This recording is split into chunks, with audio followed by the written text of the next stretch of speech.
prophet said the desert will bloom like a rose. And billionaire investor Warren Buffett once called Israel the most promising investment hub outside of the United States. Per capita, the Jewish state has produced more cutting-edge technologies than any other country on earth. Today, we'll look at how technology in agriculture is making those prophetic words come to pass. The desert is blooming in Israel, and because of Israel, around the world. In 1867, Mark Twain toured the land of Israel, known back then as Palestine. Here's how he described it: a desolate country whose soil is rich enough, but is given over wholly to weeds, a silent, mournful expanse. There was hardly a tree or a shrub anywhere. Palestine sits in sackcloth and ashes, desolate and unlovely. Today, Mark Twain wouldn't even recognize this land. Out of rocky soil, out of swamps, and even out of deserts, Israelis have created gardens, vineyards, and farms with some of the most innovative techniques in the world. It was just this country with incredible dynamism and energy and excitement and food and people and a sense of family and ultimately a sense of belonging. It's been said that the modern state of Israel was born on the kibbutz. So it's only natural that much of Israel's innovation was born there as well. The kibbutz is the cornerstone in a lot of ways of a lot of things in Israeli society. People came back wanting to create a collective and an equal society. And these kibbutzim became a very, very effective way to defend the land, to start getting young people engaged in agriculture. Remember, Jews were forbidden in most countries of the world to actually own land or to work the land. Jews couldn't be farmers. To all of a sudden see a generation of Jews farming the land in a collective environment, it was incredible. Before Israel even became a state, Jews by the thousands came to live there on communal farms. But when they arrived in the Promised Land, it wasn't exactly flowing with milk and honey. The coastal plains were swampy. The Galilee and the Judean hills were rocky, and the southern half of the country was mostly desert.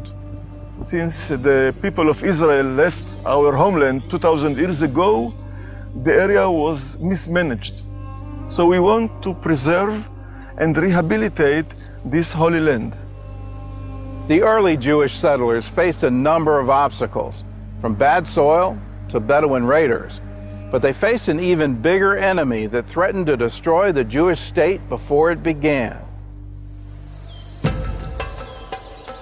In the early decades of the 20th century, Israel was a breeding ground for mosquitoes carrying malaria.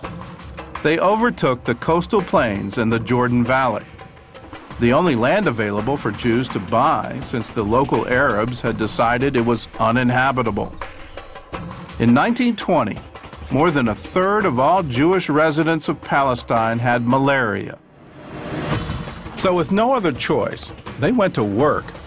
They drained the swamps and sprayed the land and changed the flow of water in irrigation canals to interrupt the mosquitoes' breeding. They were so successful that a commission from the League of Nations visited Palestine to learn what they did. Less than 20 years after Israel's statehood, the country was officially malaria-free. Once the threat of malaria was gone, Jewish settlers were free to focus on making the desert bloom.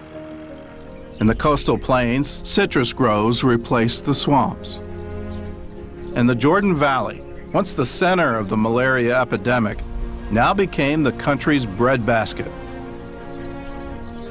The Negev desert blossomed with newly planted forests and vineyards. And the Arava, once the most arid part of Israel, became the site of a flourishing vegetable industry. All of this was accomplished in the first 20 years of Israel's statehood. In that time, they more than doubled their standard of living. And now they're using their experience to help other countries. In the 1970s, they created a new breed of cherry tomato that's disease-resistant and has a longer shelf life.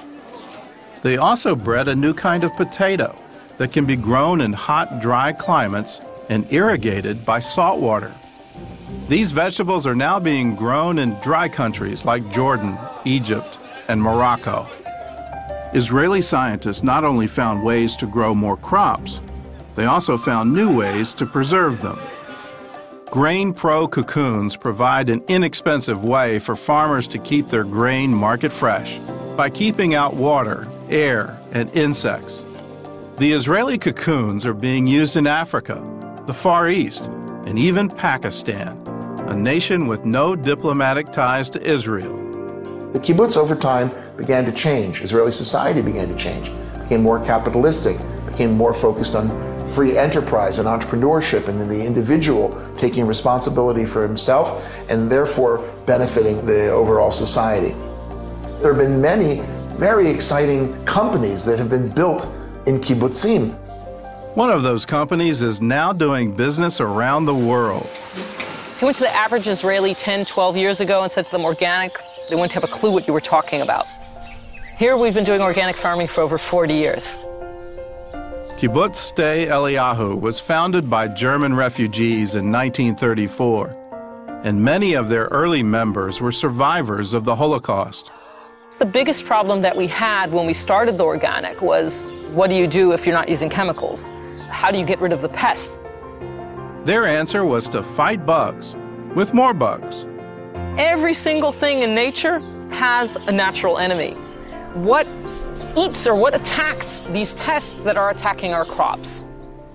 They started breeding different insects in the bomb shelter of the kibbutz. The idea was to breed predators to destroy the pests that ate their crops. The result was a new company called BioBee. We went to the Israeli farmers. We said, "You want to buy some bugs?" They said, "What are you, crazy? We don't have enough bugs in the field. You want us to buy bugs?" Eventually, they won over farmers in Israel and in 32 other countries as well. In California, 60% of the strawberry fields are treated with products from BioBee. The company also found a way to deal with one of the region's most devastating insects, the Mediterranean fruit fly. We take the males of the species and we sterilize them. And then we release the sterile males into the environment. There's no future generation. And slowly, slowly, we lower the population without using harmful chemicals. They also solved another agricultural problem: how to pollinate greenhouse plants. The classic example we like to give is tomato plants. Tomato plants in nature, in the fields, are pollinated by the wind. In Israel, the majority of our tomatoes are not grown in the fields. They're grown in greenhouses. And in greenhouse, in a climate-controlled environment, you don't have that wind. You don't have the natural pollination. We had to find other methods of pollination. Their solution was to breed bumblebees. They collect pollen for food. They have to go and work even in cold weather conditions. They don't have stores of honey in the hive. They have to go and work. We're saving the farmer money because instead of paying people, the bees are doing the work. And the bees, unlike people, they don't miss a single flower. So once the farmers started using the bees for pollination, the yield of the tomato crops increased by 25%. In Hebrew we say, Ma rabu ma'aseh Elokim, how great and wonderful are creations, God. And this really shows that every single thing has a reason. There's a purpose for everything, these tiny little things, and look how much good they do for us, for the world, for the farmers, for the environment. It's really, really amazing.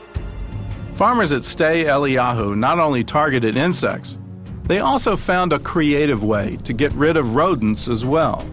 What we used to do is basically used to take poison in a bottle, in a teaspoon, and somebody's job was to walk up and down the rows, and every time they saw a mouse hole, to take a teaspoon of poison and throw it down the hole. Now, obviously that's not ecologically friendly. On top of that, if it rains or if we irrigate our fields, all that poison's going in the ground. So we said, what is a natural solution to rodents? And the natural solution that we found is the barn owl. The barn owl is an amazing raptor.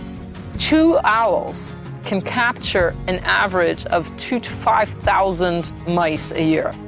Okay, that's a lot of rodents. There was just one problem with the owls. They fly away. And one of the places they would fly to is Jordan, which is very close by.